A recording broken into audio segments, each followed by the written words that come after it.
কেমন ভালোবাসার ছিরি মুখ ভ্যাংচানি দিচ্ছে। ছোটবেলায় আমার দিদা খুব বলতো, ঢেকি যদি স্বর্গেও যায় তাও সে ধান ভাঙিয়েই খাবে। তোমরা কতজন ঢেকিকে চেনো একটু আমাকে জানিও তো।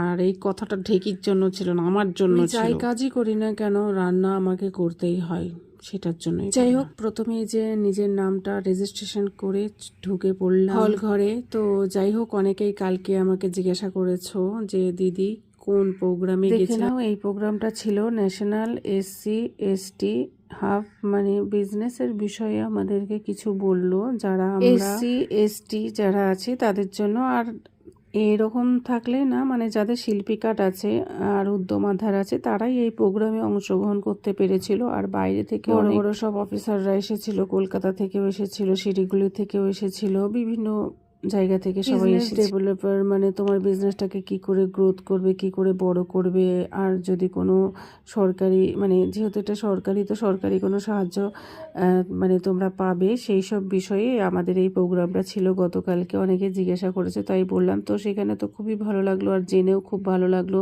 এখানে প্রচুর সুযোগ সুবিধা আছে। তোমরা যদি কেউ চাও যুক্ত হতে, তো তোমরা অবশ্যই আমাকে কমেন্টে জানাবে। আমি আমার ম্যাডামের নাম্বার তোমাদেরকে দিয়ে দেবো। অনেকে আছে যে আর্টিজান কাট করতে চাও, মানে শিল্পী কাট করতে চাও। আমি অনেকেরই হেল্প করি, কিন্তু যাই হোক, অনেকে বলে মুখে স্বীকার করে, অনেকে স্বীকার করে না। তো তাতে কোনো ব্যাপার না, আমি আমার কর্তব্য আমি করে যাই। আমি সবসময় মনে করি যে যার নিজের ভাগ্যে খাই, কেউ কারো ভাগ্য কেড়ে নিতে পারে না। তুমি করবে তোমার কর্ম, আমি করব আমার কর্ম। তো যাই হোক, তোমরা যদি কেউ ইচ্ছুক থাকো তাহলে অবশ্যই আমাকে জানাতে পারো। সত্যি কথা বলতে এই প্রোগ্রামে না গেলে জানতেই পারতাম না যে আমাদের মেয়েদের কত সুযোগ সুবিধা আছে। হ্যাঁ, অবশ্যই যারা SC ST তাদের জন্য, বাকি না। যে কোনো বিজনেস যদি তুমি নিজে সাকসেস হতে চাও তাহলে তোমার পিছু ডাক থাকলে কিন্তু হবে না। তো এখানে ছেলেদের ক্ষেত্রেও অনেক ভালোই ফেসিলিটি আছে, তোমার বাড়ির ফ্যামিলিরাও করতে পারে, অনেক সুযোগ সুবিধা আছে। কোনো হাতের তৈরি জিনিস তোমরা সেল করতে পারবে, কোথা থেকে র মেটেরিয়াল পাবে, তোমাদের ফাইন্যান্স